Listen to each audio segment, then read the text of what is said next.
Welcome to the Teachers on Fire podcast, where I profile agents of growth and transformation in education today. Each guest shares their highs, their lows, their passions, their goals, and the resources that are shaping their thinking and inspiring their practice. For show notes and links from each episode, visit teachersonfire.net. You can also follow the show at Teachers on Fire on Twitter, Instagram, and Facebook. And of course, please subscribe to the show wherever you listen to podcasts. I'm your host, Tim Cavey. Let's meet today's guest. Today, I'm speaking with Janelle McLaughlin. Janelle is a keynote speaker, education consultant, strategist, and educational leadership coach. She is a former classroom teacher, district administrator, and high ability coordinator. She loves to learn, laugh, connect, and make completos. Follow Janelle on Twitter at ms_mac4 and on her website at innovativeeducationsolutions.net. Janelle, thanks so much for coming on the show today. Are you ready to talk education? Tim, I always love to talk about education. I don't think there's any topic that energizes me more. Phenomenal. Well, that sounds like you're bringing the fire today, so I look forward to getting into this. Why don't you start by telling us a little bit more about your current context in education? What does your typical day look like? Well, my typical day looks different depending on where I am and what I'm doing. So I work a lot from home when I'm not on the road. And so today it was me locking myself in my office so that my children who are home on summer break would give me a little bit of space to get a bunch of work done. But last week I was on site in Texas working with a new cohort of teachers to launch a project-based learning initiative. And a couple weeks before that, I was meeting with a digital learning team in Florida to help them build a framework and a vision around integrating technology in an authentic way with teachers in the classroom. And then I also provided 1-hour workshops on how to use student choice and voice to increase creativity in the class. So there's just a huge wide variety of what my typical work week looks like. You touched on some juicy topics there, and I hope we are able to come back to some of those. And you also have a bird's eye view of what is going on across the country. So I'm sure we'll get into that as well. But first of all, Janelle, it's story time. So please share with us about a low moment or an experience of adversity that you faced somewhere in your teaching or education career and describe how you overcame it. Tim, I knew this was going to be a question just from being a regular listener of your podcast. And every time I hear your guests talk about it, there's one moment in my own career that just is an obvious standout. It's also somewhat challenging to talk about. And so I was thinking through whether I really wanted to share about this, but I have to, because I think that it's one that's very valid. And like I said, it stands out. So a few years ago, while I was the curriculum director, I was faced with working with a boss who was an extremely poor leader. And that's going to be like a huge understatement. So his morals and values were not in alignment with mine. He didn't put students and teachers first. He was almost like Jekyll and Hyde. I mean, it was a really difficult situation to be in. And it took me a few years just to realize the complete level of toxicity surrounding me in that environment. So after 3 years, I got to just this place where I had to quit, and I quit without having a job lined up following that. I've never quit a job for any kind of reason like that. The only time I'd ever quit a job before was because I was moving. So I found myself in a situation that I didn't really know what to do. And those 3 years had taken a toll on me mentally and physically. And so it was just this time of reflection and rebuilding and trying to decide what's next for me. During that reflection, I realized my favorite parts of being the curriculum director all involved working with the teachers and principals in my district. And I worked for a very small district. So when I say curriculum director, I always kind of joke that I did everything that the superintendent didn't want to do, which was his entire job. So I did like far more than just develop curriculum. And I was the one in charge of helping principals plan for their schools, for their teachers.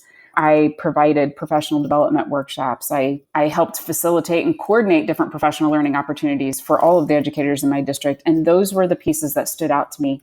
And I think it goes back to, I'm just a very relational leader. And even in the classroom, I always put relationships first. And then moving into a leadership role outside of the classroom, I continue to put relationships first. And so those experiences are what led me to think about consulting. And so what got me through that really difficult transition was my incredible support system. And then also meeting the right people at the right time that helped making a consulting company a real possibility. I love that story. And I've heard similar stories, but I think it's worth repeating that if you are in a toxic environment, if you are in a place that is very negative and isn't offering much room for growth, sometimes it is okay to step outside of it, right? Even if, as you put it, there is no next step visible. And I'm so grateful that in your case, stepping completely outside of that context gave you the clarity to sort of redefine your mission and your vision. And it sounds like you're in a much, much better place, obviously, today, a place that energizes you and aligns with your true passions. Absolutely. And I tell people that I've never had an experience where I've grown as much as I have in these last 4 years as a consultant. But what got me to this point was that period of adversity. And I would never wish that kind of experience on anyone, but I definitely feel stronger and more impassioned from having to go through it. Janelle, you recently wrote an insightful piece about the highs and lows of professional development.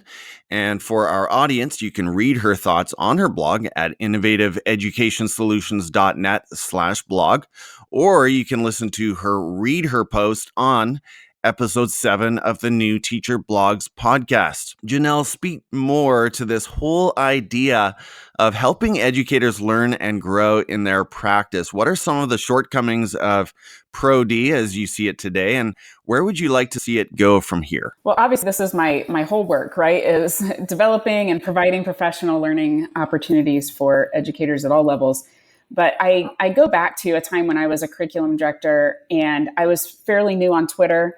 And I was super excited by all the learning I was finding there. And I was sharing it with a group of teachers that I knew I had a relationship with them already. But basically, I was saying, hey, in 15 minutes, I can jump on Twitter and I can find value in that short amount of time. And it's because I'm following the right people. And it might be something inspiring that they posted, but mostly it would be blog posts or links to articles that people were sharing. And I was just excited to share this place of learning with fellow educators. And one lady looked at me and she said, "You expect me to do that on my own time?" And I was so shocked. That was my realization that not everybody felt the same way I did about learning. You know, when you are in the classroom, you get to just have those rose-colored glasses that everybody thinks and acts like you as far as their own growth. Right. And then you move into a different position and you realize that's not true. But what I took away from that after I mumbled through something to get out of that situation, because I was so taken aback, what I took from that is, yes, I do think that we should be growing our craft in our own time. And I feel like if people don't want to do that, then they probably need to look for a different career. If we're telling students that we expect them to be engaged and excited and own their own learning, then we need to be doing that as adults. But I do believe that needs to start at the highest level. So I get to work one-on-one with teachers all the time. Most of my work is centered around job-embedded coaching, where I get to go into the classroom and either model or co-teach or observe a teacher. And then we have this very intentional period of reflection and debrief afterwards. And I get to do that multiple times throughout a school year with these teachers. And the growth and transformation I get to witness all the time are phenomenal. I think that job-embedded coaching is the number one professional learning opportunity that we could be providing for our teachers. The thing is, not very many districts provide that for their leaders. So I get to work with teachers doing incredible things with their students in the classroom, but their principals don't always understand what we're doing. And then even beyond that, the district leaders don't always necessarily understand what's going on. And I think the larger the district, the more breakdown you have there, because it's just such a huge organization. So what I want to see happening are district and building level leaders investing in their own growth and then being vulnerable at showing that to the people that are working for them and with them. I think they need to be models of that professional growth. And I would love for districts, of course, to be able to invest as much money as possible in the professional development of their staff. I think our teaching's only as good as our continued learning goes. And so what are we offering them? Is it just bringing in a speaker to talk at people for a day or an hour, and then there's no follow-up? Teachers and educators at all level need that continuous support. So even when I go in and work with people, my job is also to build capacity of the district on-site people to be able to provide continuous support in between my visits or after I'm done working with that district. So I think it just all goes back to, I want professional development to be personalized for each person and ongoing support provided for that. Janelle, this past year was my 18th year in education as a teacher in the classroom, and I had an experience that I had never had before, and that was an instructional coach right in my classroom. And this is a fairly new position for my school. And so her job was to sort of cycle through all of the classes over the course of the year and spend a few weeks with each teacher for, certain subjects. And just the opportunity to have someone in my classroom, in my practice, who I felt was completely on my team. That's really important. Right. And so it's not a gotcha kind of a thing. It's not an evaluative experience at all. It's more of, hey, okay, so what are we doing today? So why are you making that choice? So just a lot of good thinking questions and conversations. And I learned so much just from having, and shout out to Kathy Holmes, from having her in my classroom for a few weeks. And that was a first. And that's remarkable when you think about it. I mean, I've been evaluated and observed before, but I've never had a partner right there beside me. And so the point that I want to come back to is I feel like, as you said, at any level, including, all levels of administration and the highest levels in the district, just that opportunity to have someone right there beside you to ask those thinking questions and to offer suggestions or alternative perspectives, I feel like that can only be a good thing. Now, thinking about the services that you offer, are there opportunities for district leaders, principals to work with you by phone or by distance kind of relationships as well? Absolutely. So that is one of the things that I think is important, especially for people at the building and district level. It's really hard for them to give up face-to-face time, right? It's hard for anybody, teachers included, but at least with teachers, I get to go into the classroom. I'm not asking them to come out. But absolutely, I do video and phone conferences all the time. I've also led webinars for district level teams before, when they want the entire team to get the same message at the same time. So there are always virtual learning possibilities. That's the beauty of the digital world today. Nothing is too far away or too difficult. So that absolutely happens. And your experience with the instructional coach, I love that. And more districts are adding instructional coaches, which is phenomenal, because you need those people on site to be able to help guide and support. What I have found is a lot of instructional coaches come straight from the classroom themselves and don't necessarily have coaching experience. And so Right. they need that support as well, to be able to support the teachers they're working with. But that's awesome that you had such a great experience with that. Oh, it was so good. And that makes a lot of sense, what you just said, that even the instructional coaches need to be coached in terms of asking the right questions and not being, I don't know, too aggressive or making sure that teacher or that mentee feels safe and feels valued and respected in their practice. Very cool. Well, as you look across your PLN, Janelle, and your own practice, and you mentioned you have the privilege of traveling all over the country these days, what is setting you on fire about education today? We talked about changing professional development and new coaching opportunities. Is there anything else that is really catching your attention? Do you know what always sets me on fire? And Tim, this is going back to my whole need for relationships, but I am so energized when I get to meet other people that are passionate about education. And I think I'm going to speak from my own experience. When I was working just in one district as a teacher and then as an administrator, I was somewhat limited to the views of just the people in my district. That started to widen as I got connected on different social media sites, and I think it would be different now going back into it. But I didn't realize how many other passionate educators there were out there. And so that's one of the things that excites me, is that I get to work with people who love education all the time. The people that work with me are typically ones that want to work with me. Every once in a while, I work with people who are voluntold that they have to do it. But most of the time, people want to be there. And so they're hungry for what's going to make teaching and learning the absolute best possible. And that is what sets me on fire, is seeing other people fired up for education. And a lot of the stuff I do is about authentic learning experiences around digital integration. And I think that's one of the most exciting things about education today, is that our teachers are no longer expected to be the sole experts in the classroom. Mm-hmm. You have all these resources available to connect your students to other students around the world, to give them those experiences, or provide virtual field trips for them to places that they may never physically get to go to. But then on top of that, just connecting themselves with people.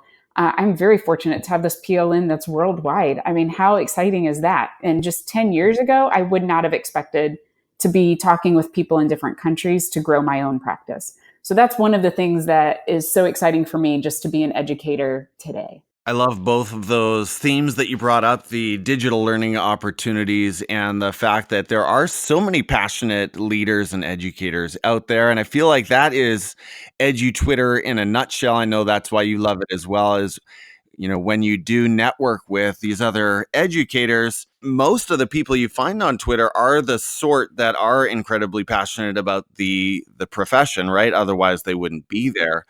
And that just can't help but inspire you. And, you know, I think I first created a Twitter account years ago. And like many, it just sort of sat there dormant for a long time. And once you start to get just a little bit more involved and connected, and once you sort of get that aha moment, I saw Sarah Johnson post something about that yesterday. You know, there's sort of a growth cycle with Twitter and the whole activity around PLNs. But once you start to get it and you catch fire with other educators, it is transformative. So love what you shared there. Janelle, as a consultant, as someone who is teaching teachers, how are you looking to push yourself professionally and improve your practice next year? Can you share with us about a specific professional goal or project that you're currently working on? I would love to. So I'm a big believer in goal setting, and that's something that every person I work with has to do, is go through a goal setting exercise. And so I think it's important that I'm practicing that as well.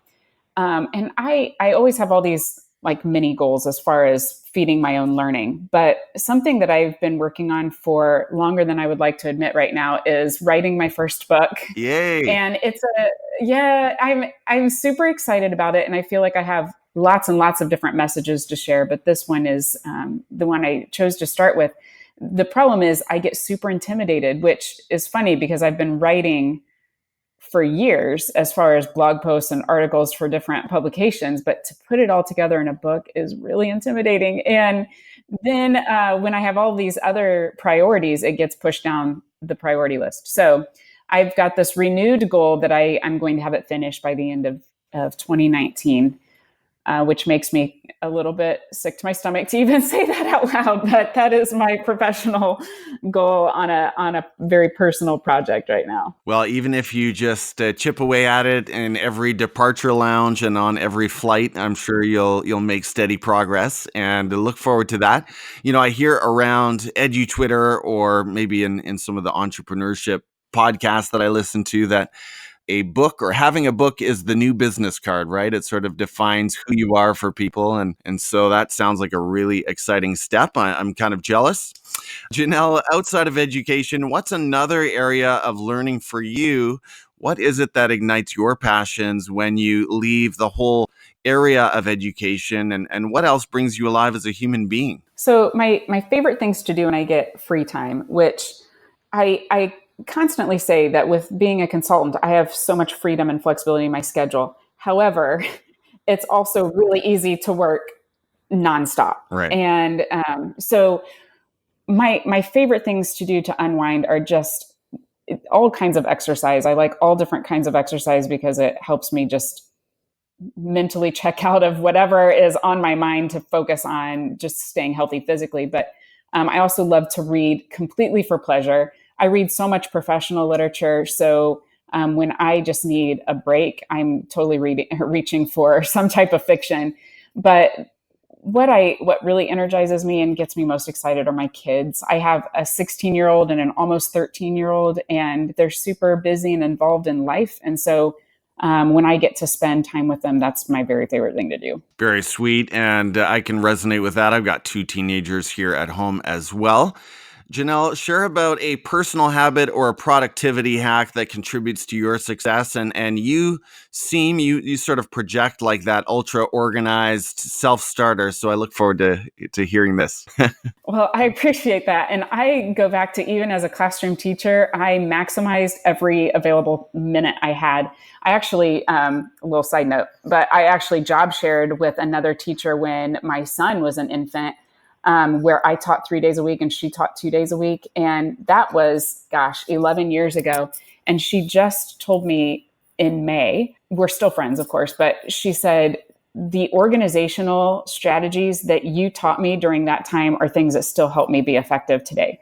So I've always focused on that. But my biggest productivity hack at the moment are podcasts. And I'm not just saying that because I'm here with you, but I spend a ton of time in the car, and I have Sirius XM. And so it's really easy to just listen to music. And it was about a year ago, I was making regular 3-hour drives to the Chicago area. And I thought, I need to be using this time for something more productive. And I started finding really good podcasts. And yours was one that was recommended to me very early on by Jeff Kubiak. And so I've been a regular listener, but I tend to binge listen to my podcasts when I have those long drives. And there's about 3 that I make sure that I'm always current on. And then I have others that are on that list that if I have time, I get to plug those in. And then I also use workouts. If I'm on a bike ride or a walk, then I'll pick a podcast because they're typically the exact right length for that. So I get to feed my learning and consume great information on times that would otherwise be kind of mindless downtime. Well, thanks for that, Janelle. It's time for your quick picks. And here we want to know the education voices and resources, speaking of resources and podcasts, that are shaping your practice and inspiring your thinking today. So we're starting with a tough one. And I know for any of us, how do you pick one person on Twitter? But let's start there. Tell us about someone we should follow and share why they've been inspiring you lately. So it is really hard to pick one, but I just mentioned my friend Jeff Kubiak, and I love everything that he's doing right now on Twitter surrounding his new book, One Drop of Kindness. And it's a picture book, but it's a message for all ages. And I don't feel like it can be shared enough. My husband actually just got a new job as an elementary guidance counselor. And I said, you have to take this book and read it to every single class at the beginning of the year. Right. So definitely check out Jeff and all the cool stuff that he's doing around that message.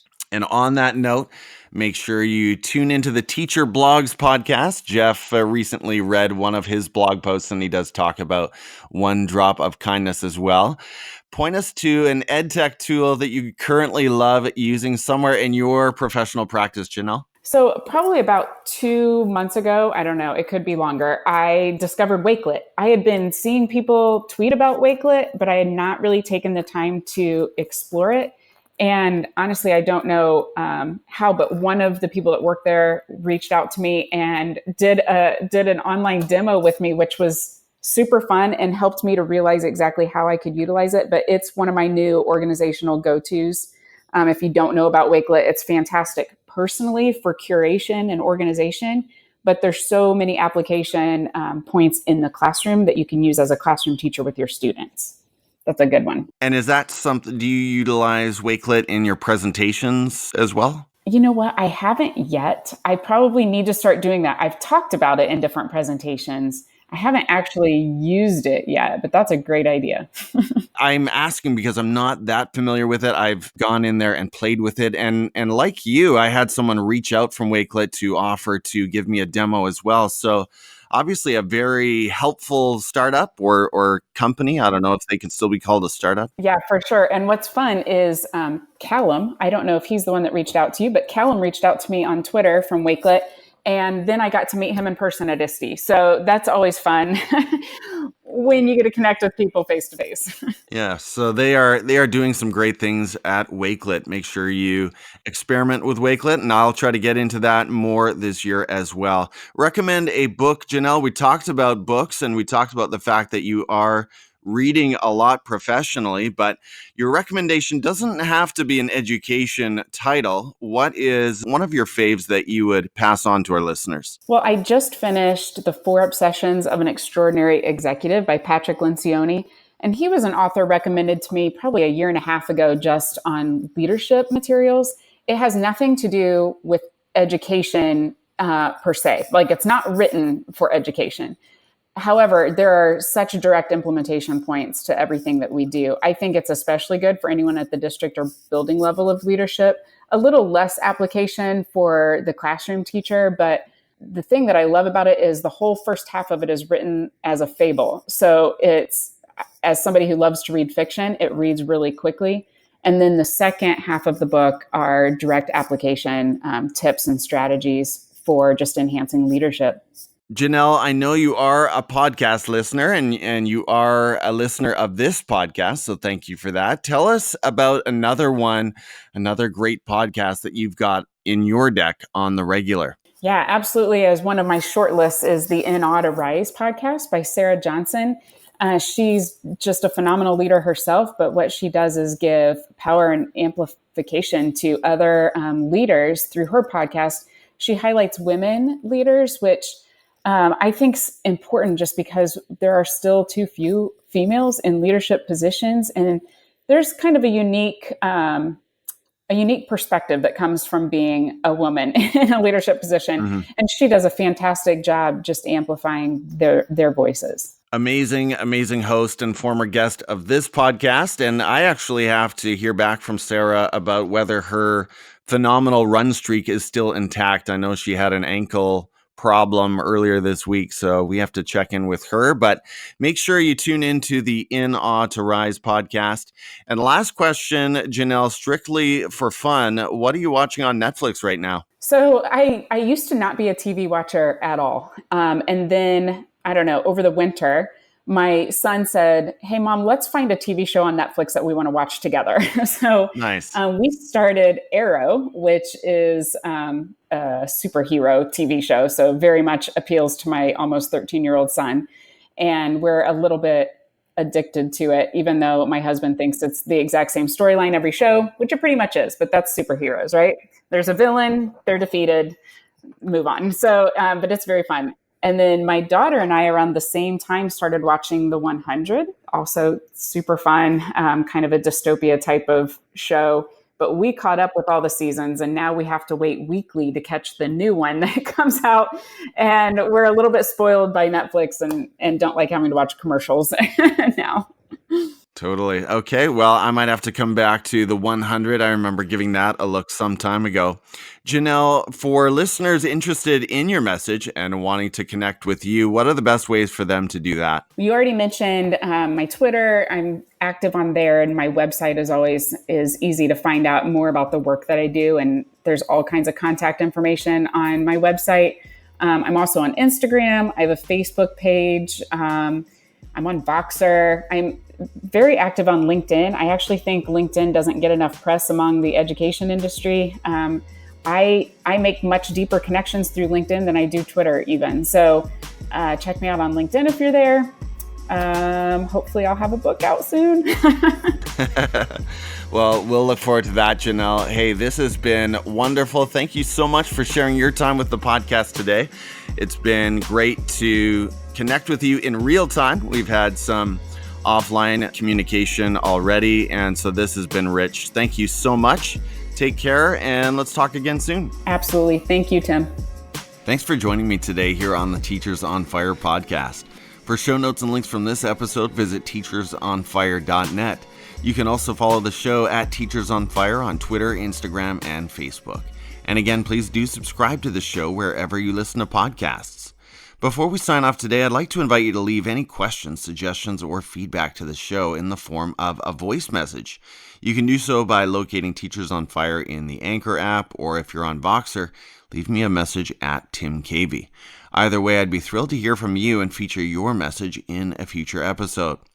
Teachers on Fire Nation, I have some exciting news to share. I've launched a new podcast called the Teacher Blogs Podcast, a podcast for teachers who have more time to listen to blog posts than to read them. Does that sound familiar? The mission of this podcast is to amplify the voices of education writers that are seen, read, but need to be heard.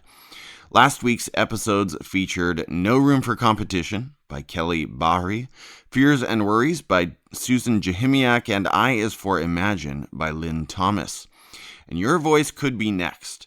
All you need to do is use your phone's voice memo app to record yourself reading your own blog post. I mentioned the voice memo app. That's sort of an iPhone reference. If you're on an Android, you can use other apps, including Google Keep. Then use the share button to email that voice file to teacherblogspodcast@gmail.com. I will take it from there and do my best to get you featured on the podcast. Response so far to this podcast has been positive, and listenership has been growing each week. So if you're an education blog writer, this is an easy way to reach a larger audience and share your ideas in another form. I will also invite you to check out the Teachers on Fire magazine on Medium. This week featured a number of pieces. The One Strategy Every Substitute Teacher Should Know by Yancy Leal. Daddy's Favorites, a book review by Sam Fesich. The Best Piece of Advice I've Ever Gotten by Caitlin Giordano. 1986, Chernobyl and Authentic Learning by Coralie Mooney, and also by Coralie Mooney, The Hallway Meltdown, A Teacher's Anxiety Attack. And wow, was that a good story. The Teachers on Fire magazine is a Medium publication, and you'll find it on medium.com or on the Medium app. If you're already an education blogger in another space, consider joining our growing writing team. You can continue to publish content on your own blog, and you keep full credit and ownership of your content on Medium. Message me at Teachers on Fire on any social media platform for more details. I was thrilled to add those two new writers to the fold this week, Coralie Mooney and Yancy Leal. Both reached out to me on Twitter, just as I mentioned, and asked to be featured on the magazine. And since they each already had Medium accounts, it was easy to add them as writers. Both of these authors have already featured excellent writing, and I'm thankful to be able to include them. So welcome to you, Coralie and Yancy. I don't usually do this, but just before this podcast episode went out, Bob Bednar at B Bednar was kind enough to shout out a quote from one of the pieces I wrote about a year ago on Medium, and I called it Staying Hungry. So, encouraged by Bob, I'd like to share a sample of what I wrote at the time, and I hope for those of you going back to school this week or next week, maybe you might find this inspiring. I hope you do. There might have been a time early in my career when I envisioned the master teacher as an educator who had basically arrived.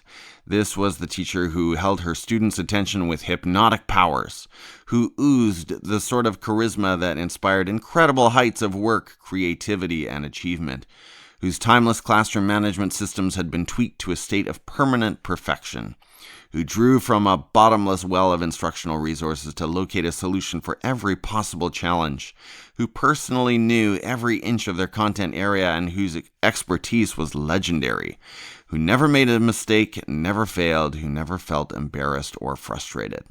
Today, there might be some shadows of that vision that I still strive for, but in actuality, I recognize that most of that picture is mere mythology. I now see that year-over-year consistency leads to stagnancy, and that comfort breeds complacency. As I continue to grow as a professional, as I learn from my PLN, as I read Mindset by Carol Dweck or Professionally Driven by Jared Borman, I'm constantly reminded that we're all of us, on a continuous journey of growing, stretching, and learning. Even the best among us fail, miss the mark, pick ourselves up, and continue to learn. Especially the best among us. And again, that was from a piece that I wrote about a year ago called Staying Hungry. And thanks again to Bob Bednar for shouting that one out. I hope that was encouraging to you. As so many of my listeners head back to school this week and next, I hope that quote ignites just a little bit more of your fire for teaching. Well, I mentioned Bob Bednar on Twitter, and now I'd like to shout out just a couple of others who encourage and support my work there. This week, after at Mama Wolf Tattoo, that's Jennifer Wolf, former guest on the show, thanked Logan Horton for following her, he responded, quote, "Anytime, enjoyed listening to you on the Teachers on Fire podcast." Thanks, Logan.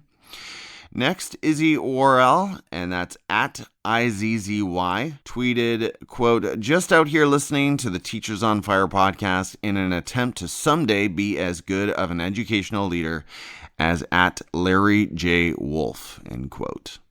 Well, I'm not familiar with Larry J. Wolf, Izzy, but it sounds like maybe there's some inside information going on there. At any rate, I'm taking that as a compliment. I'm following you both, and I'm thankful that you are listening to the podcast. So I hope you will continue to join me going forward.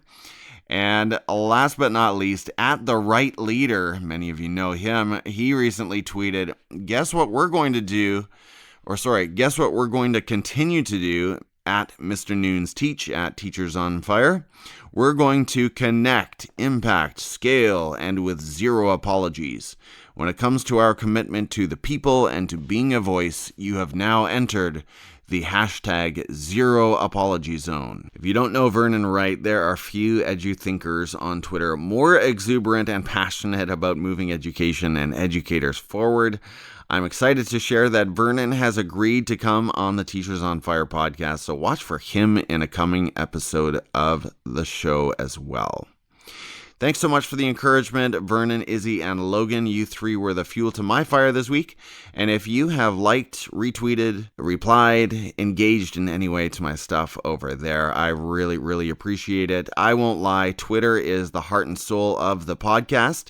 That's where I really live each day. I do spend some time on Instagram and Facebook and LinkedIn and other places, but really Twitter is my go-to. And so if you're not a Twitter fan, I'd encourage you to follow me there and let me know that you've just started on Twitter, and I'll help you get started and maybe point you towards some great people and resources.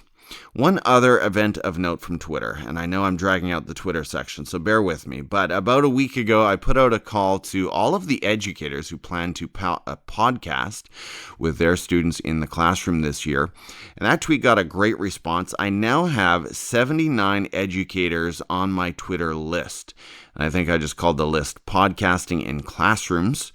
If you too are planning to podcast with students in the classroom this year, please tweet at Teachers on Fire and let me know that you want to be added to the list. Twitter lists are another great way to sort of find your tribe and stay connected with professionals around the world who are doing similar work for students. So I definitely recommend that you subscribe to the list as well, especially if you are doing that kind of work this year. That is it from me. Again, I'm your host, Tim Cavey, and I'm so grateful, truly grateful that you decided to spend some of your day listening to this podcast. Let me just tell you, this week we broke some records. The podcast eclipsed the previous record for total downloads by more than 10%, so that is super encouraging and exciting for me. Kind of a reward and a thank you of sorts for the work that I'm doing here. So I hope that in some way the content you heard today from Janelle McLaughlin ignited your thinking and inspired your practice. And I'll meet you next week right here on the Teachers on Fire podcast. Take care.